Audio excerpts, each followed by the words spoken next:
전지전능하신 우리의 하나님 아버지, 오늘 또 영암교회 학당으로 모여서 아버지께로 향한 공부의 마음을 허락해 주시니 너무나도 감사합니다. 아버지 하나님, 우리 모든 영암학당에 모인 모든 분들을 위하여 기도합니다. 전지전능하신 아버지께서는 모든 것을 아시오니 이 자리에 함께 하신 모든 분들에게 일생을 사는 동안에 아버지의 모든 영광의 능력을 경배할 수 있는 귀한 복을 허락하여 주셔서 영원한 나라에 대한 소망을 품고 끝까지 승리하는 우리 모든 분들 될 수 있도록 특별히 함께하여 주시옵소서. 건강함을 지켜주시고 강건함을 지켜주시고 그 가정에 여러 가지 얽히고 설킨 모든 문제들을 아버지께서 다 해결해 주셔서 아버지의 살아계심의 능력을 체험하시는 우리 모든 분들 될 수 있도록 함께하여 주시옵소서. 또한 우리 영암교회 학당을 위해서 수고하신 서우진 목사님을 위하여 기도합니다. 아버지 하나님, 이 힘들고 어려운 세상 모든 것이 어렵지 않는 것이 하나도 없습니다. 그렇지만 아버지께서는 전능하시오니 서우진 목사님의 심령을 감찰하여 주시고 주장하여 주셔서 모든 소망하는 일에 복을 받을 수 있는 귀한 목사님으로 택하여 주시고 이루어 주시고 함께해 주셨기를 간절히 바라옵고 원하오며 그 가정에도 아버지의 주시는 복으로 가득 채워지는 놀라운 은혜의 복이 풍성케 하시옵기를 간절히 바라고 원합니다. 아버지 하나님, 또 우리 영암교회를 위하여 기도합니다. 이 어둡고 혼란한 시대에 아버지의 영광의 능력의 빛을 드러내고 나타내는데 조금도 부족함이 없는 우리의 영암교회, 복된 교회, 아버지의 사랑받는 교회, 택함받은 교회로 마지막 날까지 아버지의 영광의 능력을 증가하는데 조금도 부족함이 없는 우리 영암교회로 시작되고 마치게 하여 주시옵소서. 아버지 하나님, 이 나라 민족을 아버지께서 불쌍히 여겨주시고 국률이 여겨주셨기만을 간절히 바라고 원합니다. 아버지 하나님, 세상 사람들은 세상을 쫓아 살아가지만 아버지께서 함께 해줄 때에 이 나라의 이 민족이 세계 민족 복음화를 위해서 반석과도 같은 복음의 전진기지, 전초기지가 되어지는 놀라운 역사를 남북한 통일시대 가운데 이루어 주실 것을 믿고 간절히 기도하니 바라고 원하는 소망 가운데 아버지의 보살펴주시는 능력으로 세계 민족 복음화를 위해서 앞장서는 영암교회와 한국교회와 남북한 통일시대 교회 될 수 있도록 특별히 역사해 주셨기를 간절히 바라옵고 나오며 아버지의 사랑하시는 능력의 이름 되시는 주 예수 그리스도를 의지함으로 간절히 기도드립니다. 아멘. 감사합니다.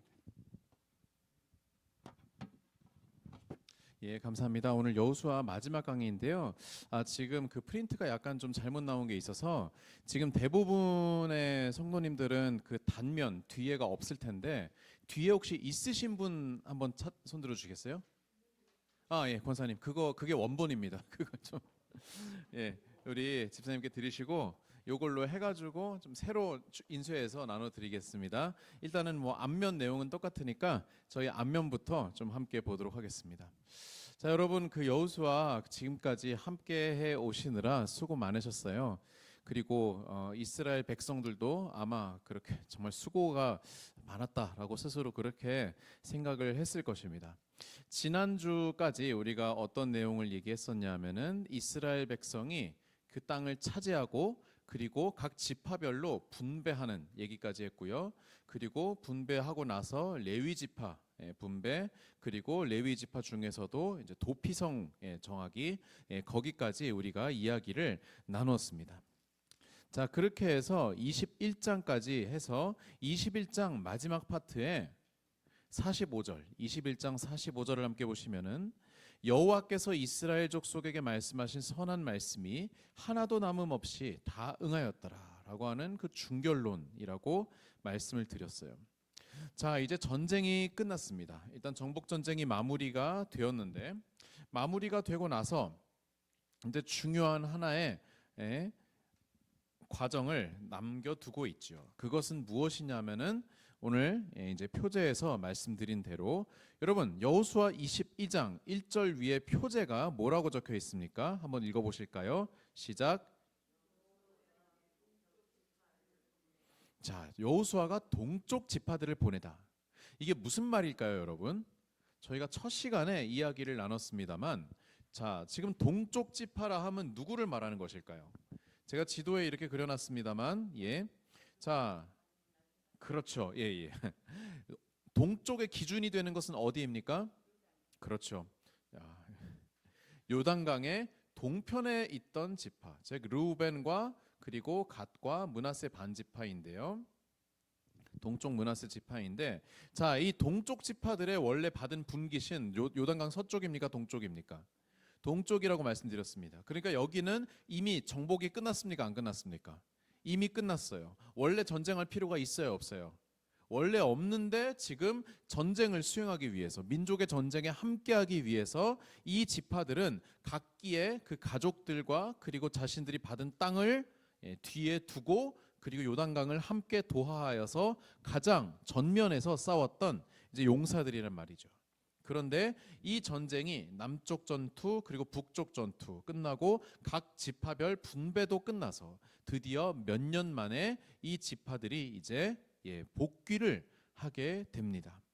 22장 1절, 그때 여호수아가 르우벤 갓 므낫세 반지파를 불러서 그들에게 이르되 모세 여호와의 종 모세가 너희에게 명령한 것을 너희가 다 지키며 또 내가 너희에게 명령한 모든 일에 너희가 내 말에 순종하여 오늘까지 날이 오래도록 너희가 너희 형제를 떠나지 아니하고 오직 너희 하나님 여호와께서 명령하신 그 책임을 지키도다. 여호수아 1장 한번 가보겠습니다. 다시 여호수아 1장의 말씀을 봐주십시오. 1장 16절 17절 보면은 여호수아가 아직 가나안 요단강을 건너기 전에 동편에서 동편 지파들과 함께 약속을 맺는 언약을 맺는 장면이 나옵니다. 그리고 그 언약의 내용은 여호수아의 명령의 내용은 요단강을 건너서 함께 싸워라라고 하는 것이었는데 거기에 대한 이 동편 지파들의 대답이 무엇이었냐면은 16절 그들이 여호수아에게 대답하여 이르되 당신이 우리에게 명령하신 것은 우리가 다 행할 것이요 당신이 우리를 보내시는 곳에는 우리가 가리이다. 우리가 범사에 모세에게 순종한 것 같이 당신에게 순종하려니와 라고 그렇게 약속을 했지요. 그리고 동편 지파들은 그 약속을 어떻게 했습니까? 지켰습니까? 안 지켰습니까? 지켰습니다. 끝까지 이렇게 지켰습니다. 그 모습이 지금 여기에서 성취되고 있는 장면이 나옵니다. 여호수아에서 정말로 중요한 개념이 저는 언약 혹은 약속이라고 말씀드렸어요. 하나님과의 언약도 중요하고 그리고 사람과 사람 사이에 맺은 언약도 굉장히 여호수아에서는 중요하게 다뤄진다라고 말씀을 드렸어요. 그렇기 때문에 여호수아 1장에서 여호수아와 동편 지파들이 맺었던 그 언약, 너희가 전쟁이 끝날 때까지 형제들을 위하여서 싸우라라고 하는 그 언약을 지금 다 지키는 그런 장면이 여기에 나옵니다. 그래서 동쪽 지파를 보내는데요. 자, 여호수아가 한 가지 단서를 여기에 붙입니다. 돌아가되 5절, 자 5절에서 4절 마지막 부분에 보면은 너희 장막으로 돌아가되 5절 22장 5절 한번 다 같이 읽어볼까요? 시작. 오직 여호와의 종 모세가 너에게 명령한 명령과 율법을 반드시 행하여 너희의 그의 모든 길로 행하며 그의 계명을 지켜 그에게 친근히 하고 너희의 마음을 다하며 성품을 다하여 그를 섬길지니라 하고 자 여호수아가 돌아가는 지금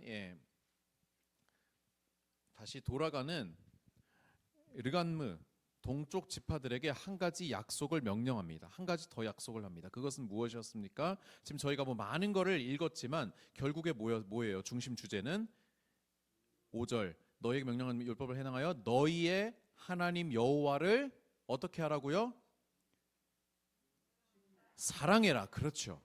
여러분 이거 많이 듣지 않았습니까? 너희 하나님 여호와를 사랑하라. 그렇죠. 많이 들었죠. 이스라엘 백성은 여러분보다 더 많이 들었을까요? 더 적게 들었을까요? 더 많이 태어날 때부터 들은 명령입니다. 그것이 바로 그 유명한 신명기 6장 5절의 쉐마라고 하는 쉐마 이스라엘이라고 하는 그 쉐마의 명령이에요. 우리가 신명기 6장 5절 대단히 중요한 말씀이기 때문에 함께 읽도록 하겠습니다. 이거는 사실 우리가 이제 암송해야 될 그런 말씀입니다. 4절 5절 4절 5절 같이 읽겠습니다. 신명기 6장 4절 5절 한 목소리로 시작. 이스라엘아 들으라. 오직 유일한 여호와이시니 너는 뜻을 다하고 힘을 다하여 내 하나님 여호와를 사랑하라. 하나님을 여호와를 사랑하라. 모든 구약의 율법이 하나님 사랑과 이웃 사랑으로 모아집니다. 그 중에서 첫 번째 되는 하나님 사랑을 지금 여호수아가 이스라엘 백성, 지금 떠나는 이스라엘 백성에게 다시 한번 다짐시키고 있는 거예요. 지금 동쪽 지파들은 약속을 지켰습니다. 인간 사이의 약속, 여호수아와 맺었던, 또 동족 같은 지파들과 맺었던 약속은 지켰습니다. 인간 사이의 약속은 제가 여기 적어놨지만 정한 기한이 있죠. 그래서 그 약속을 지켰느냐 안 지켰느냐, 그 기한 내에 지켰는지를 보게 되지요. 그러나 하나님과의 약속은 여러분 기한이 있습니까? 없어요. 그것은 우리가 저 천국에 들어가는 그날까지 지켜야 하는 영원한 약속입니다. 하나님 또한 그 약속에 영원토록 신실하실 것입니다. 그리고 그 약속이 뭐냐? 너희가 너희 하나님 여호와를 어떻게 하라고요? 사랑하라. 사랑하라. 그런데 우리는 알고 있죠. 우리가 하나님을 사랑하기 전에 누가 먼저 우리를 사랑했어요? 하나님이 우리를 먼저 사랑하셔서 우리를 구원하시고, 우리를 이제 여호수아의 예로 들자면은 우리를 출애굽시키시고 우리를 구원하셨죠. 그리고 이제 내가 너희를 사랑한 것처럼 너희도 하나님을 사랑해라. 그 사랑의 관계에서 너희가 벗어나지 말 것을 이야기하고 있어요. 왜 지금 그러한 약속을 다시 하고 있느냐? 여러분, 이것은 말하자면 뭐냐면은 고대 근동 시대에는 근동뿐만 아니라 어디든 마찬가지지만 여러분, 강을 건넌다는 것은요 굉장히 상징적인 그런 의미가 있어요. 우리만 하더라도 강남 살다가 강북 가고 강북 살다가 강남 가면은 그러면 뭔가 내 인생에서 선을 긋는다라고 이렇게 생각을 하지 않습니까? 우리만 하더라도 안암동하고 보문동이 가운데 뭐가 흘러요?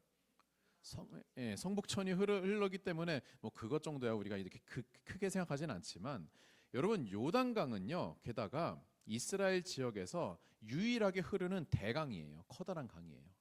그래서 동편과 서편은 사실 굉장히 큰 그러한 이미지를 가지고 있었는데, 들어왔다가 다시 돌아가는 동쪽 지파들과는 이제 사실 어느 정도 지리적인 장벽이 생겨나는 겁니다. 그 지리적인 장벽이 이제 어떻게 그냥 돌아가서 살면 되는 거 아닙니까? 라고 생각할 수 있지만 맞아요. 돌아가서 그냥 살면 되죠. 하지만 이스라엘 민족은 여호와 하나님을, 한 하나님을 믿는 종교 공동체란 말이죠. 그 공동체를 강 하나를 두고 혹시라도 이제 동쪽 지파들이 거기에서 엇나가게 될까 봐, 이것이 여호수아의 솔직한 걱정이었을 것입니다. 왜냐하면 구심점이라는 게 아무래도 있지 않습니까? 그런 구심점이 지금 이스라엘에게 있어서는 성막, 회막이거든요. 아직 성전이 지어지기 전이죠. 그런 성막은 지금 어디에 있어요? 동편에 있습니까? 서편에 있습니까? 서편에 있거든요. 거기에서 아무래도 강을 사이에 두고 멀어지기 때문에 이 동쪽 르간무 지파가 혹시라도 하나님께로부터 멀어질까 봐, 그것이 여호수아의 현실적인 걱정이었고, 사실 이제 역사적으로 안타깝게도 이 걱정은 현실이 되는 그러한 역사를 보게 됩니다만, 그렇기 때문에 하나님의 약속을 지금 강조하고 있는, 한 번 더 강조하고 있는 여호수아입니다. 계속해서 보시면은 8절 말씀 보면은 말하여 이르되 너희는 많은 재산과 심이 많은 가축과 은과 금과 구리와 쇠와 심이 많은 의복을 가지고 너희의 장막으로 돌아가서 너희 원수들에게서 탈취한 것을 형제들과 나눌지니라. 자, 지금 전쟁을 수행한 후에 많은 전리품들을 이들에게 주어진 것을 우리가 보게 되지요. 이들이 수고한 것에 대해서 하나님께서 여호수아를 통하여서 물질적으로도 지금 보상을 하고 있는 것을 보게 됩니다. 자, 이렇게 많은 전리품을 가지고 이제 르간무의 용사들이 금의 환영을 하고 있는 것이지요. 그런데 10절 말씀에 한 가지 에피소드가 발생합니다. 무엇일까요? 바로 소위 말하는 엣 제단이라고 하는 한 사건이 등장해요. 10절 말씀, 르우벤 자손과 므낫세 반지파가 가나안 땅 요단 언덕가에 이르자 거기에서 뭘 했습니까? 큰 제단을 쌓았다. 제단을 쌓았는데 보기에 큰 제단이었더라라고 그렇게 말을 하고 있습니다. 자, 그런데 이 소식이 뭐 여기 어디쯤에 이제 제단을 쌓았겠지요. 그런데 이 소식이 서편 지파들에게 전해지면서, 자, 지금 이렇게 뭐 전송을 했겠죠. 잘 가 이러고 있는데 그냥 건너가는 것이 아니라 갑자기 거기에서 제단을 쌓고 있으니까 야, 쟤네들 뭐 하냐 하고 여호수아에게 보고를 했겠죠. 그런데 보고를 하고 나서 이스라엘 백성의 반응이 놀랍습니다. 12절, 이스라엘 자손이 이를 듣자 곧 이스라엘 자손의 온 회중이 실로에 모여서, 지금 여호와의 성막이 머물고 있는 실로에 모여서 그들과 뭘 하려고 해요? 싸우러 가려 하니라. 자, 지금 굉장히 독특한 상황이 지금 이루어지고 있는 거예요. 그 이유에 대해서는 우리가 지금 보게 되겠지만, 자, 이스라엘 백성은, 지금 서편의 이스라엘 백성은 지금 동쪽 지파들을 어떻게 지금 오해하고 있는 걸까요? 자, 제단을 지금 쌓고 있는데, 자, 제단을 쌓는 것에 대하여서 뭔가 지금 오해가 생겼고, 그리고 그 오해에 대처하여서 지금 뭘 하려고 해요?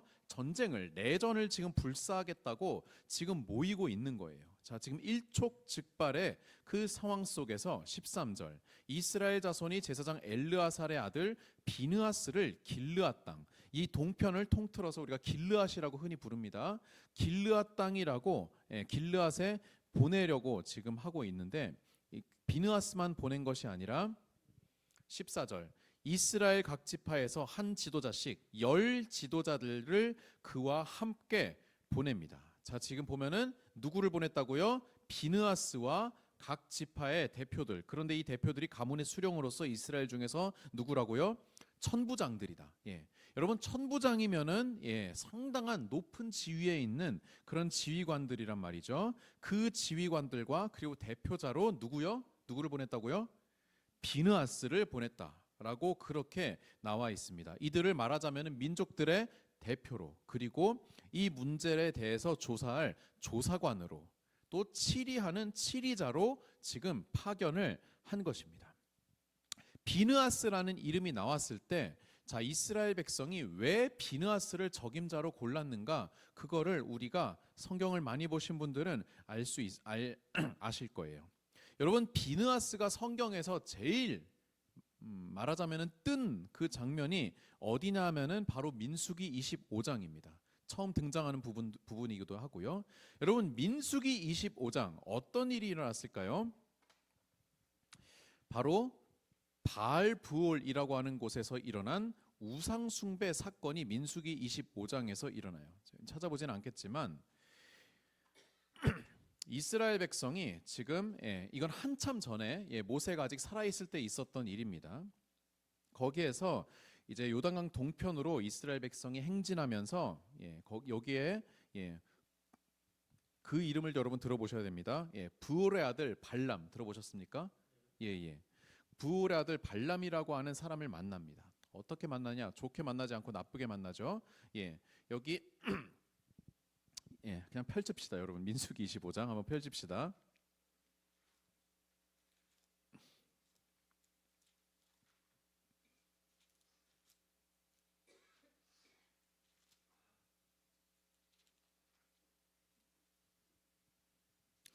자, 22장부터 보게 되면은, 민수기 22장부터 보게 되면은 이스라엘 백성이 공격을 해 들어가면서 여기에 있었던, 원래 여기를 지키고 있었던 십볼의 아들 발락이라고 하는 왕이 있습니다. 그런데 이 발락이 이스라엘 백성을 두려워해 가지고 잘 나가는 선지자 한 명을 청빙해 옵니다. 그것이 누구냐 하면은 바로 브올의 아들 발람이죠. 그 발람이 이제 그 청빙을 받아가지고 이스라엘 백성을 저주하러 가지요. 그런데 하나님께서 나귀를 통해서 저주하지 말라고 이렇게 얘기하신 거 여러분 기억나시죠? 그런데 어떻게 해가지고 그냥 그래 너 가라라고 이렇게 해가지고 발람이 결국 이스라엘 백성을 저주하기 위해서 산에 올라갔는데 3번 올라가서 3번 다 저주는 못하고 뭘 했어요? 축복을 했죠.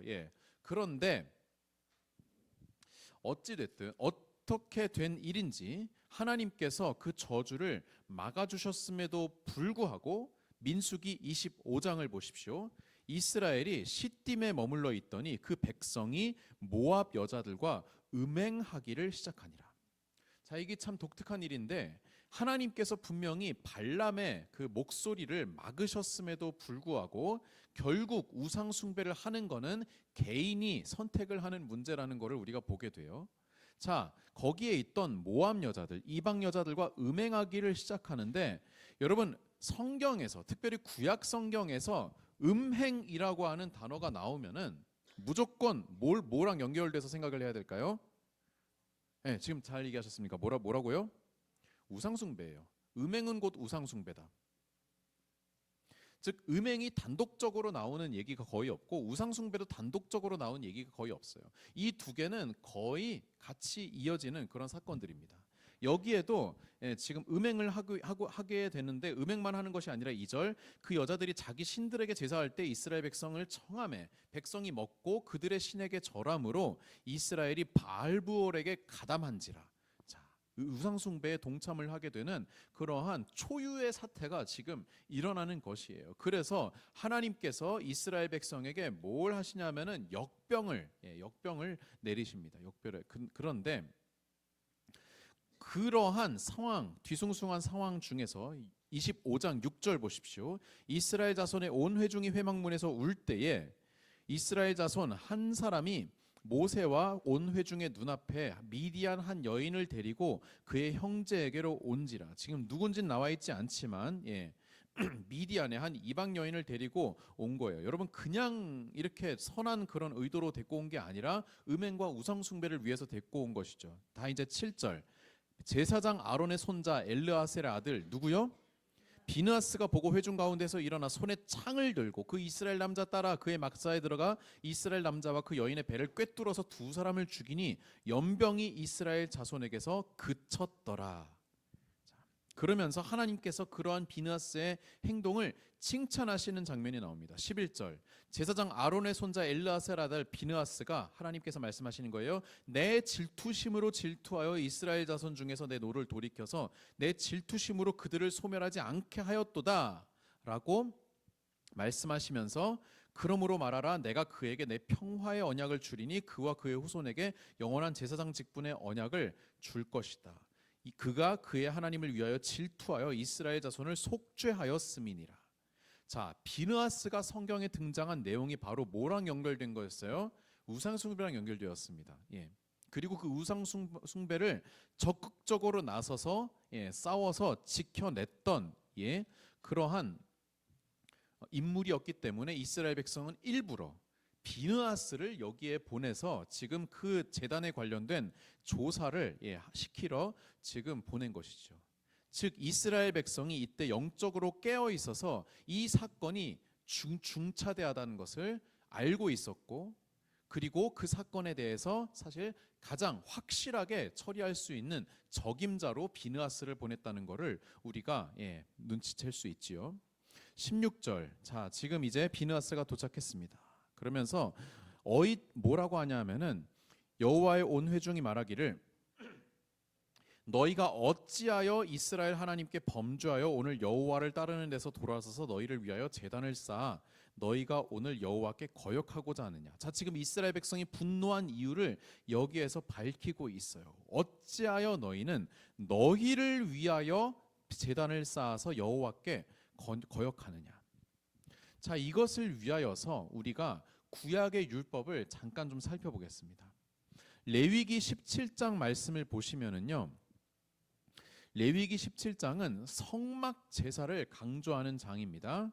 그러면서 하나님께서 뭐라고 말씀하시냐면은 잠깐만 우리가 레위기 17장 한번 보겠습니다. 뭐라고 말씀하시냐면은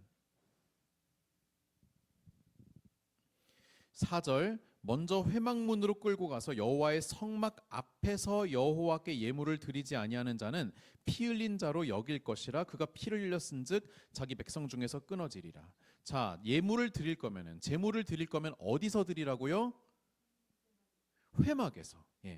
진영 안에서 진영 밖에서 잡든지 회막 문으로 끌고 가서 여호와의 성막 앞에서 예물을 드려라. 즉 어디를 중시하는 겁니까? 지금 성막을 중시하는 거예요. 자, 근데 보세요. 이때 당시는 이스라엘 백성이 각 지파별로 흩어져 살았던 때입니까? 아니면 한 뭉태기로 몰려다녔던 때입니까? 몰려다녔던 때였어요. 출애굽 광야 시절이었습니다. 예, 시내산 밑에서 받은 언약이에요. 이것은 율법이에요. 그렇기 때문에 이스라엘 백성 어떤 지파이든지 그냥 눈을 들어서 보면은 뭐가 보입니까? 성막이 보이는 그런 때였어요. 그러니까 예배를 드릴 거면 당연히 어디서 드려야 돼요? 성막에서 드려야 되죠. 당연한 얘기입니다. 성막이 아닌 다른 곳에서 예배를 드리면은 그러면 벌을 받는 거예요. 왜냐하면은 중요한 것, 예, 성막 내에서 하나님의 방식에 따라 하나님의 질서에 따라 예배를 드리라는 것을 강조하기 때문입니다. 자, 그리고 나서 이 율법이 어떻게 업그레이드 되냐 하면은 신명기 12장으로 가보십시오. 신명기 말씀은 광야의 이스라엘 백성을 향하여서 드린 율법이지만, 그러나 레위기의 말씀, 출애굽기의 율법 말씀은 정말로 광야에 있는 이스라엘 백성을 위한 것이라고 한다면은, 신명기의 말씀은 비록 같은 내용일지라도 이스라엘 백성이 가나안 땅에 들어가 입주했을 때에 나왔던 그러한 말씀, 약간 좀 업그레이드된 말씀으로 이해하시면 되겠습니다. 신명기 12장 보시면은 택하신 예배 처소라고 나와요. 택하신 예배 처소, 그냥 택하신 곳이라고 하겠습니다. 여기서 예배를 드리라고 나와요. 한번 볼까요? 5절, 12장 5절을 보시면은 오직 너희의 하나님 여호와께서 자기의 이름을 두시려고 너희 모든 지파 중에서 택하신 곳인 그 계실 곳으로 찾아 나아가서 너희의 번제와 제물과 11조와 거제와 서원제와 이걸 갖다 드려라. 예. 8절, 우리가 오늘 여기에서는 각기 소견대로 하였거니와 너희가 거기에서는 그렇게 하지 말지니라. 자, 여기는 지금 광야, 정확하게 말하면 모압 평지를 말하는 것이지만, 그러나 거기는 어디겠습니까? 거기는 이제 가나안 땅에 들어가서는 그렇게 하지 말아라 라고 그렇게 이야기를 하고 있는 거예요. 그래서 그렇게 해서 계속 이 신명기 12장에는 택하신 곳, 택하신 그곳이라고 하는 단어가 계속해서 반복되고 있어요. 자, 그러면은 이 택하신 곳이라는 것이 어디일까? 레위기에서 말하는 성막은 당연히 그냥 성막이겠죠. 그래서 아주 이해하기가 쉽습니다. 그런데 신명기에서 말하는 택하신 곳은 여러분 어디일까요? 네? 땅을 점령한 곳. 그럼 점령한 곳 전체를 말하는 걸까요? 애매하죠. 자, 택하신 곳은 사실 굉장히 애매한 추상적인 표현입니다. 그렇기 때문에 신명기의 말씀을 어떻게 해석하느냐에 따라 사실은 이 택하신 곳이 달라지게 됩니다. 자, 그런데 지금 여호수아 당시의 이스라엘 백성은 이 택하신 곳을 어떻게 선장했느냐라고 했을 때, 기본적으로 일단은 성막 있습니까 없습니까? 여호수아 시대에 성막이 있습니까 없습니까? 있죠. 성막에 가까이 있는 사람들은 성막에서 예배를 드리고, 그리고 멀어 가지고 이제 지파별로 다 흩어졌잖아요, 이스라엘 백성이. 그러면은 어디에서 예배를 드려야겠어요? 제가 지난주에 말씀드렸는데 레위인들의 성읍. 레위인들의 성읍을 각자 나누어 주었기 때문에 거기에서 그 레위인들의 예배 지도에 따라서 너희가 예배를 드리면 되는 거예요. 그런데 나중에는 이것이 어떻게 바뀌느냐 하면은 솔로몬 시대에 뭘 만듭니까? 성전을 만들죠. 이제 중앙 성전을 만들게 되면서 그 중앙 성전에서 예배를 드리는 것으로 이제 그 시대가 바뀌게 됩니다만, 적어도 이때 당시는 각 지역에서 레위인들이 있는 곳에서 하나님께서 정해 주신 곳에서 그렇게 예배를 드리면 된다라고 하는 것이 이스라엘 백성의 생각이었어요. 문제는 뭐냐 하면은 이 동쪽 지파들이 지금 뭘 세웠어요? 제단을 세웠어요. 그런데 그 제단은 하나님께서 만들라고 명령하신 거예요, 아닌 거예요? 아니에요. 전혀 하나님께서 말씀하지 않으셨는데 갑자기 얘네들끼리 지금 여기에 제단을 만든 거예요. 그러니까 이스라엘 백성 입장에서는, 서편에 있는 이스라엘 백성 입장에서는 동편 지파들이 지금 하나님의 말씀을 어기고 자기들을 위한 예배 장소를 지금 따로 만들고 있다. 야, 이거 큰일이다. 율법을 완전히 어긴 것이다 라고 그렇게 지금 이해를 하고 있는 것입니다. 그래서 16절에 어찌하여 너희가 여호와께 거역하고자 하느냐라고 얘기를 하고, 17절 브올의 죄악으로 말미암아 여호와의 회중에 재앙이 내렸으나 오늘까지 우리가 그 죄에서 정결함을 받지 못하였거늘 이라고 얘기를 합니다. 브올은 아까 말씀드린 민수기 25장의 그 사건이죠. 그 죄가 아직까지 우리가 그 정결함을 받지 못하였다. 하나님께서 그 죄를 아직까지도 용서하지 않으셨다라고 하는 그런 의미라기보다는 아직까지도 정결함을 받지 못하였다. 이때 역병으로 수많은 사람이 죽었는데 그 죽은 사람들에 대한 기억이 아직도 우리의 뇌리에 지금 남아 있는데, 예? 이것이 먼 옛날 일이 아니라 얼마 전까지 우리의 동료들, 우리의 그 가까운 어른들이 이것 때문에 죽었었는데 그 기억이 아직도 우리에게 남아 있는데, 그런데 그 죄악이 우리에게 부족하여서 아직 또 다시 죄를 범하려고 하느냐라고 하면서 20절 보세요. 아간의 범죄도 지금 언급을 합니다. 20절에 보면은 세라의 아들 아간이 온전히 바치는 물건에 대하여 범죄함으로 이스라엘 온 회중이 진노가 임하지 아니하였느냐, 그거 기억 못하느냐, 오 하나님께서 진노하시면 큰일이다라고 이렇게 얘기하는 거예요. 그러면서 또 한 가지를 제안하는데 19절 너희의 소유지가 만일 깨끗하지 아니하거든, 이걸 어떻게 이해했냐면은 지금 제단을 지은 이유를 정결 예식으로 지금 오해를 한 거예요. 만약에 너희가 정결의 목적으로 이 제단을 지은 거면은, 이 땅이 부정해가지고 정결케 하기 위해서 그래서 제단을 지은 거면은 차라리 어떻게 해라? 동편 땅 포기하고 요단 성편으로 이주해라. 우리가 땅을 내어주겠다. 우리가 받은 땅을 내어주고서라도 너희가 이 하나님께 대하여 범죄를 저지르지 말아라.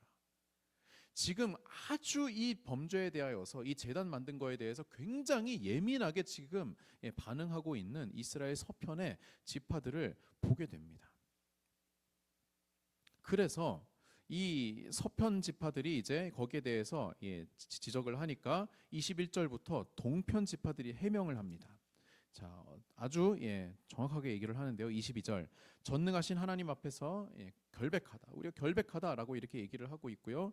23절 제단을 쌓은 것이 절대로 제사를 위한 것이 아니다라고 얘기를 하면서 24절부터 뭐라고 하냐면은 우리가 목적이 있어서 주의하고 이같이 하였노라. 곧 생각하기를 후일에 너희의 자손이, 이제 서편이죠, 우리 자손들, 동편 자손들에게 말하여 이르기를 너희가 이스라엘 하나님 여호와와 무슨 상관이 있느냐, 너희 르우벤 자손 갓 자손아, 너 여호와께서 우리와 너희 사이에 요단으로 경계를 삼으셨나니 너희는 여호와께 받을 분깃이 없느니라 라고 할까봐.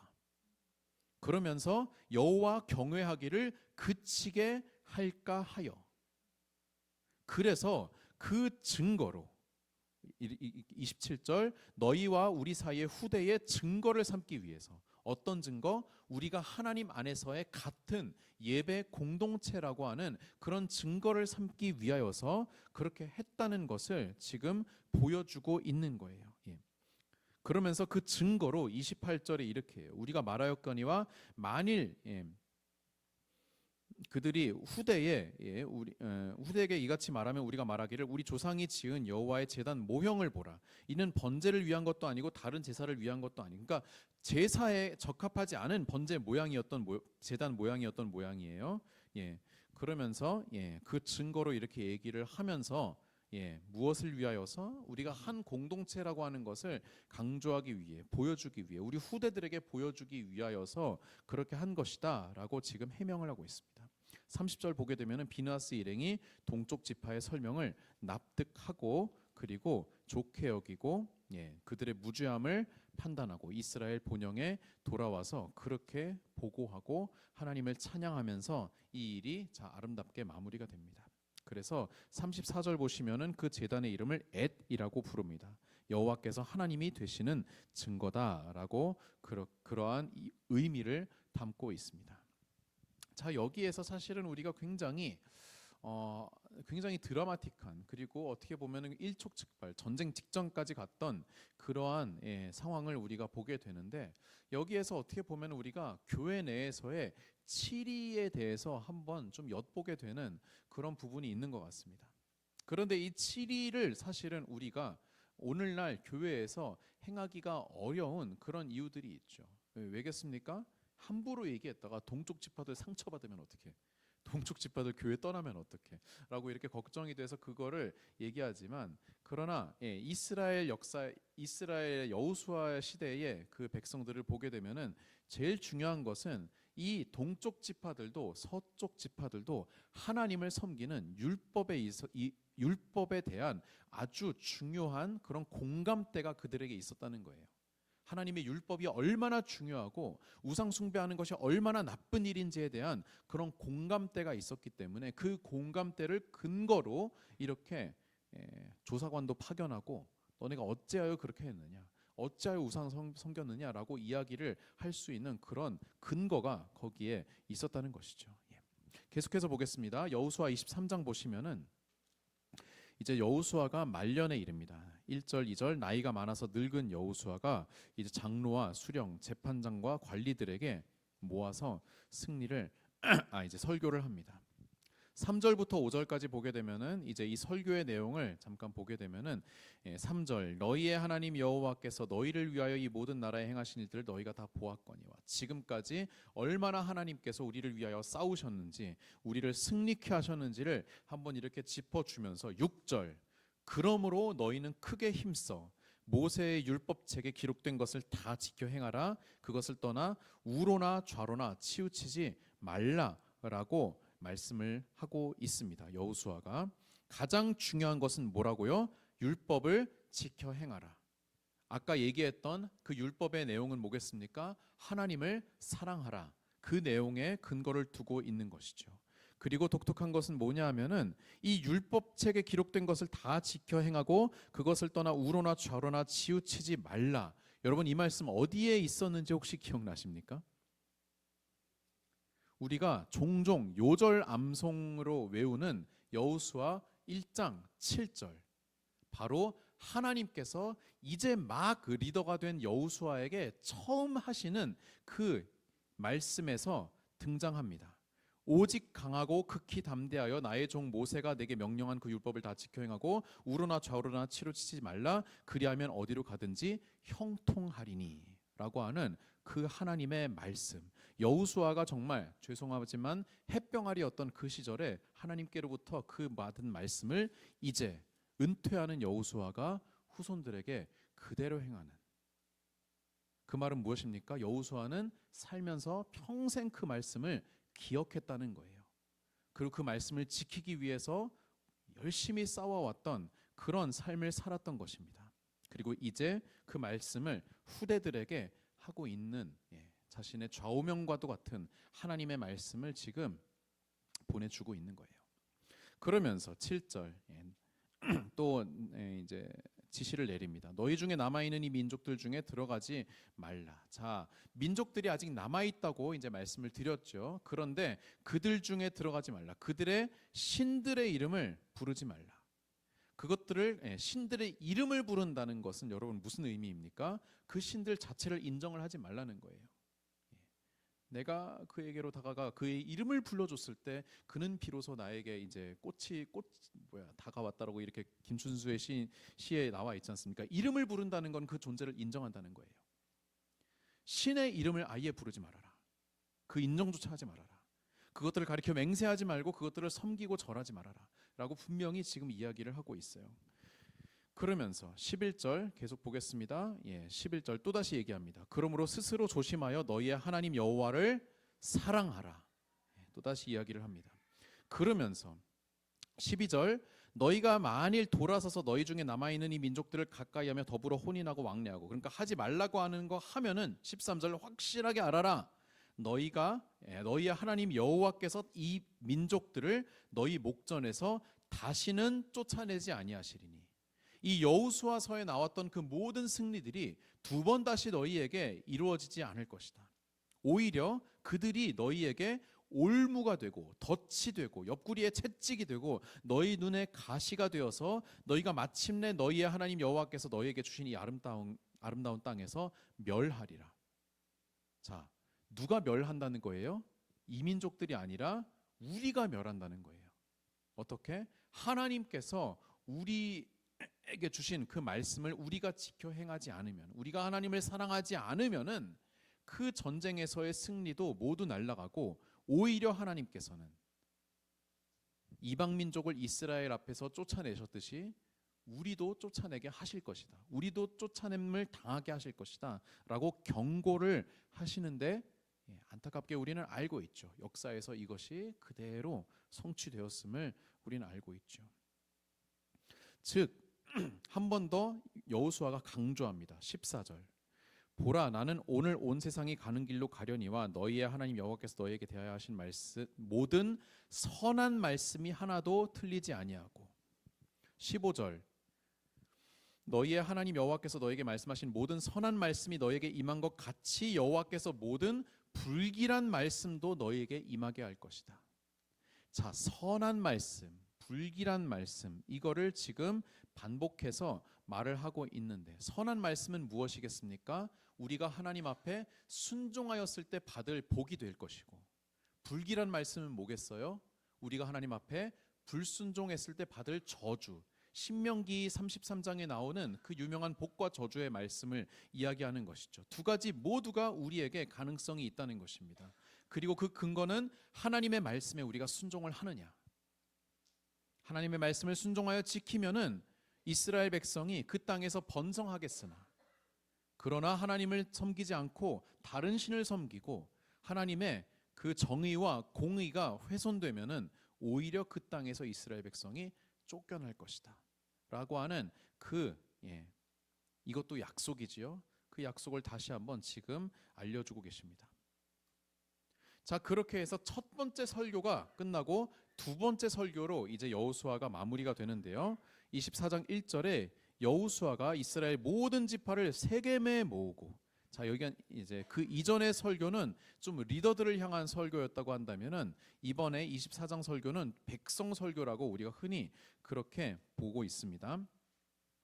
그러면서 이스라엘의 역사를 쭉 언급을 해줍니다. 2절. 여호수아가 모든 백성에게 이르되 이스라엘 하나님 여호와께서 이같이 말씀하시기를 옛적에 너희 조상들 곧 아브라함의 아버지 나홀의 아버지 데라 때부터 이야기를 합니다. 데라는 누구의 아버지입니까? 나홀의 아버지. 근데 그 앞에 좀 더 유명한 사람 아브라함의 아버지죠. 아브라함의 아버지 데라는 여러분 무슨 일을 했었습니까? 우상을 제작하는 일을 했다고 우리가 흔히 알고 있죠. 저기 강 저쪽에 거주하여, 이 강은 이제 유브라데 강을 말하는 겁니다. 저기 메소포타미아 지방에 거주해서 우상을 섬기고 있었는데, 그런데 내가 너희의 조상 아브라함을 이끌어내어서 두루 다니게 하고, 그리고 그 씨를 번성하게 하려고 그에게 누구를 줘서 이삭을 주었고, 이삭에게는 야곱과 에서를 주었고, 에서에게는 세일산을 소유로 주었으나, 에돔 땅을 말하는 것이죠. 야곱과 그 자손들은 애굽으로 내려갔다. 자, 요셉, 총리가 된 요셉을 따라 애굽으로 지금 쭉 이스라엘의 역사를, 지금 창세기 역사를 얘기하고 있죠. 그렇게 지내고 있다가 5절, 내가 모세와 아론을 보내었고, 그래서 애굽에 재앙을 내려나니 내가 그들 가운데 행한 것과 같고 그 후에 너희를 인도하여 내었노라 라고 쭉 얘기하면서 그 다음에 출애굽 여정을 또 언급하고 있어요. 출애굽 여정, 홍해 얘기 나오고요. 그리고 광야 얘기가 나오고요. 발락과 발람 얘기, 우리가 아까 얘기했던 민수기 얘기가 나오고, 그리고 여리고와 또 가나안 민족들 얘기가 나오고, 그렇게 창세기 때부터 바로 어디까지? 지금 여호수아 초반의 얘기까지 지금 쭉 여호수아가 지금 읊어주고 있어요. 그래서 창세기 때부터 하나님의 약속이 출애굽 시대와 그리고 여호수아, 우리가 눈으로 보고 있는 이 현재까지도 하나님의 약속은 연장선상에서 계속해서 지금 이루어지고 있다. 하나님의 약속의 신실하심이 이와 같다라고 이야기를 지금 증명을 해내고 있는 거예요. 하나의 간증이죠. 민족적 간증이라고 볼 수 있겠습니다. 그러면서 12절 다시 한번 이야기를 합니다. 내가 왕벌을 너희 앞에 보내어 그 아모리 족속의 두 왕을 너희 앞에 쫓아내게 하였나니 너희의 칼이나 너희의 활로서 이같이 한 것이 아니다. 여호수아에서 계속 강조한 것, 이 전쟁의 승리가 우리의 지혜나 우리의 용맹으로 인한 것이 아니고 누구께서, 하나님께서 이 전쟁에서 우리를 승리하게 하셨다. 13절 내가 또 너희가 수고하지 아니한 땅과 너희가 건설하지 아니한 성읍들을 너희에게 주었다. 너희가 그 가운데 거주하며 너희는 또 너희가 심지 않은 포도원과 감람원의 열매를 먹는다 하셨느니라. 그러니까 너희가 한 것이 있다 없다? 없다. 모든 것이 다 하나님의 은혜이고 하나님의 약속의 성취이다라고 그렇게 여호수아가 고백 간증을 하고 있는 거예요. 14절 그러니까 어떻게 해요? 그러므로 이제는 여호와를 경외하며 온전함과 진실함으로 그를 섬기라. 자, 너희의 조상들이 강 저쪽과, 이건 유브라데 강을 말하는 거예요. 저기에서 섬기던 신들, 이방 신들, 그리고 애굽에서 섬기던 이방 신들을 어떻게 해요? 치워버리라. 여호와만 섬기라 라고 이야기를 다시 한번 강조하고 있어요. 그러면서 15절 여호수아의 핵심 구절이라고 할 수 있겠습니다. 여호수아 24장 15절 우리가 함께 한 목소리로 읽겠습니다. 시작. 만일 여호와를 섬기는 것이 너희에게 좋지 않게 보이거든 너희 조상들이 강 저쪽에서 섬기던 신이든지 또는 너희가 거주하는 땅에 있는 아모리 족속의 신들이든지 너희가 섬길 자를 오늘 택하라. 오직 나와 내 집은 여호와를 섬기겠노라 하니. 아멘. 여호수아의 역사는 여러분 물론 이제 뭐 아브라함 이때는 굉장히 오래전이지만 출애굽의 역사는 여러분 여호수아에게 있어서 가까운 역사예요, 먼 역사예요? 가까운 역사죠, 여러분. 예. 출애굽은 여호수아가 사실 눈으로 자기가 본 거예요. 다만 이제 광야에서 2세대가 죽어가지고 1세대가 죽어가지고 지금 현재 남아있는 여호수아의 후배들은 뭐 홍해가 갈라진 거 뭐 이런 거는 못 봤겠지요. 하지만 적어도 1대, 2대 정도만 올라가면은 출애굽의 역사는 그들에게 그대로 남아있는, 기억이 남아있는 아주 가까운 생생한 역사라는 겁니다. 그리고 그 생생한 역사 속에서 애굽을 섬기던 애굽의 신들, 광야에서 만났던 모압 왕 발랍이 섬기던 신들, 그리고 지금 전쟁하면서 만났던 가나안 족속의 신들, 그 다른 우상들도 역시나 이들에게는 굉장히 지금 친숙한 상태예요. 말하자면은 이들 여호수아가 너는 지금 선택해라. 이스라엘의 하나님을 섬길지 아니면은 가나안의 신을 섬길지 애굽의 신을 섬길지 선택해라라고 하는 것이 이들에게는 정말 피부로 가까이 와닿을 그러한 상황이었단 말이죠. 너희가 여호와를 섬기는 것이 너희에게 좋지 않게 보이거든. 그러면은 하나님을 섬기지 말아라. 이방 민족 섬기라 라고 그렇게 얘기를 아주 여호수아는 담담하게 하는 거예요. 왜냐하면 여러분 이렇게 말할 수 있다는 거는 자신이 있는 거예요, 없는 거예요? 자신이 있는 거죠. 주방장이 요리를 내걸고 맛없으면은 먹지 마, 맛없으면 먹지 마, 맛없으면 먹지 마, 먹어봐야 맛을 알죠. 먹어보고 맛없으면은 돈 내지 말아라. 뭐 이런 데 있지 않습니까? 자신 있다는 거예요. 여호수아는 자기가 믿는 하나님에 대한, 자기가 일평생 자기와 동행하는 하나님에 대한 자신이 있었던 거예요. 그래서 후배 여러분, 여러분들도 한번 보십시오.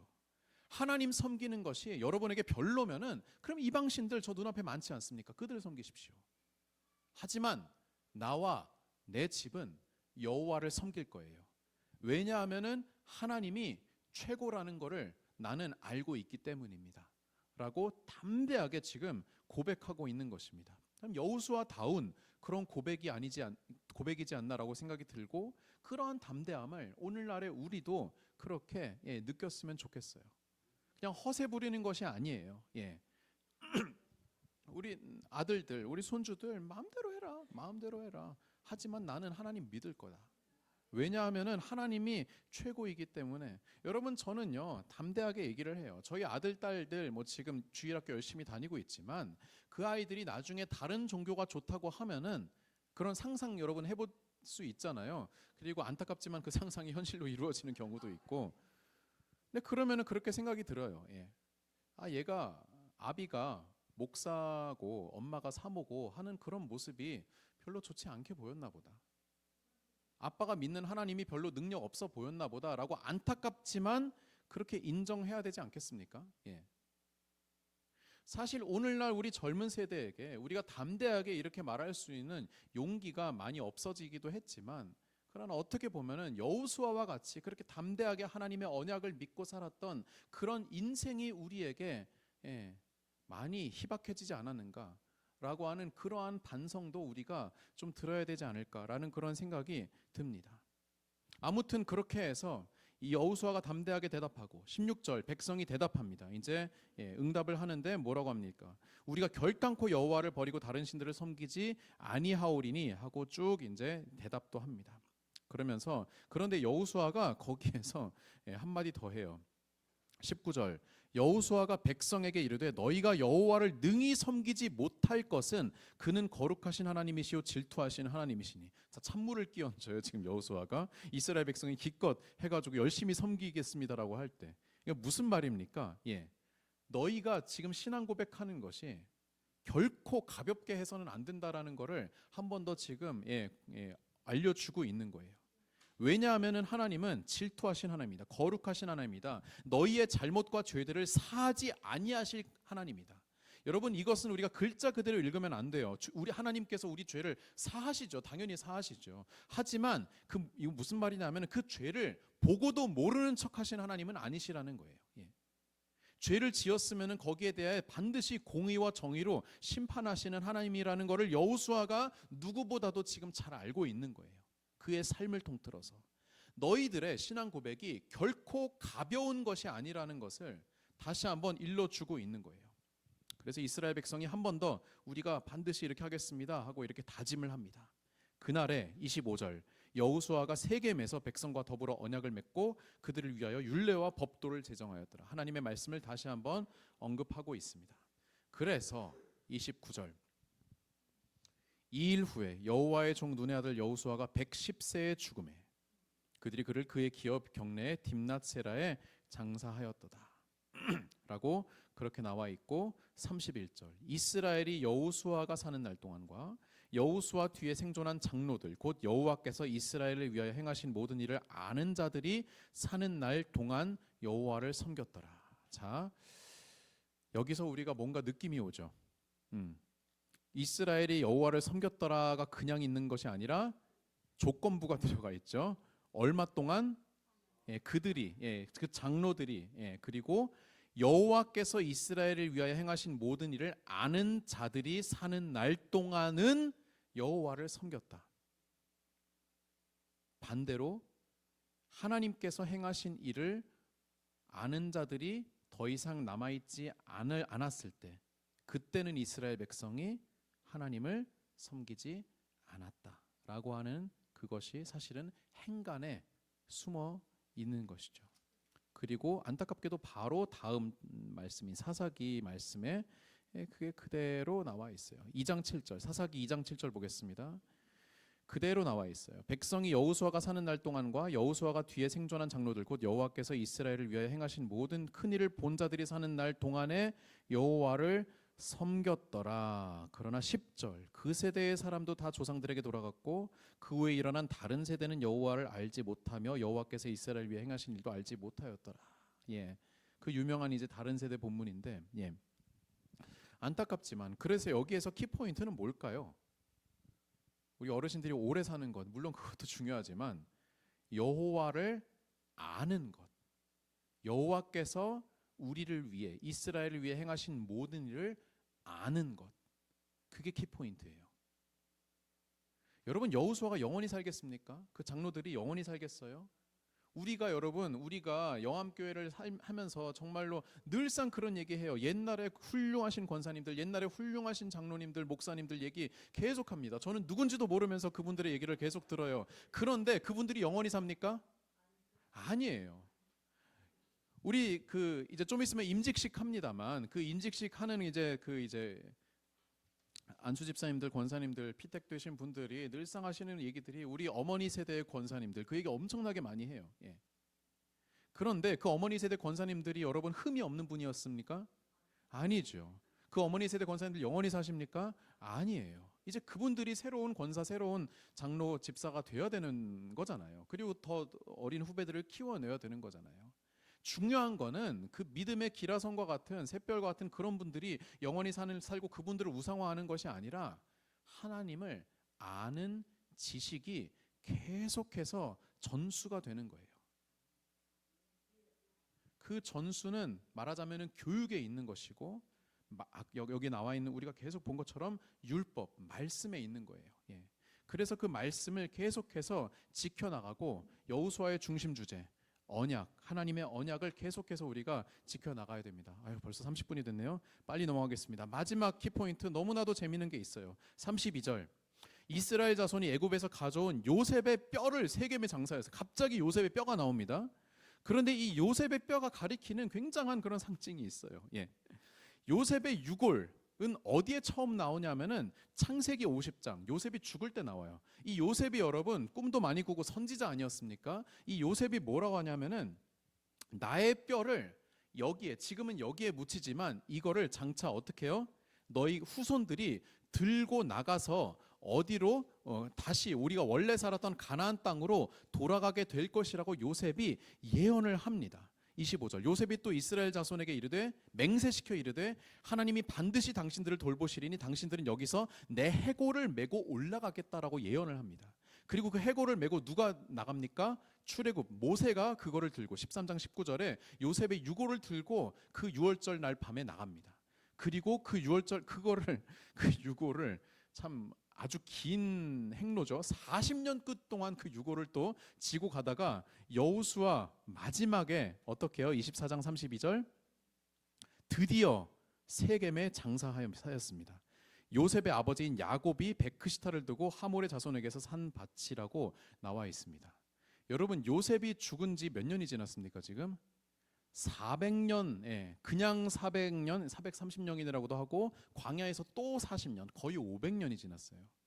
그 500년 동안에 하나님의 약속이 또 거기에서 지금 이루어지고 지금 하나님과 요셉과의 약속이 지금 또 이루어지고 있는 거예요. 얼마나 시대를 초월하여서 하나님께서 그 약속에 충실하신지를 보여주는 하나의 놀라운 상징물이 됩니다. 이 요셉의 유골은. 예.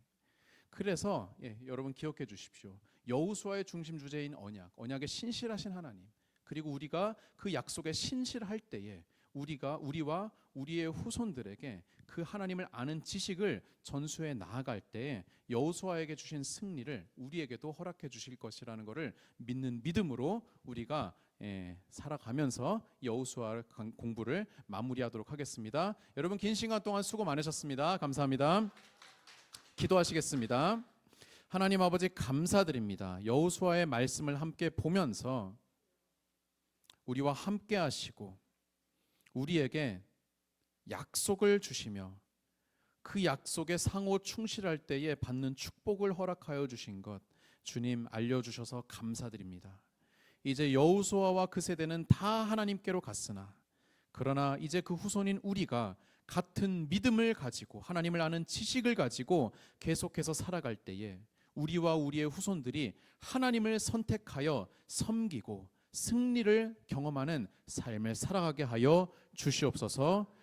우리 함께 들은 모든 수강생들의 삶과 가정 가운데 하나님께서 이와 같은 복을 넘치도록 더하여 주실 줄을 믿사오며 감사드리며 예수님의 이름으로 기도드립니다. 아멘. 수고하셨습니다.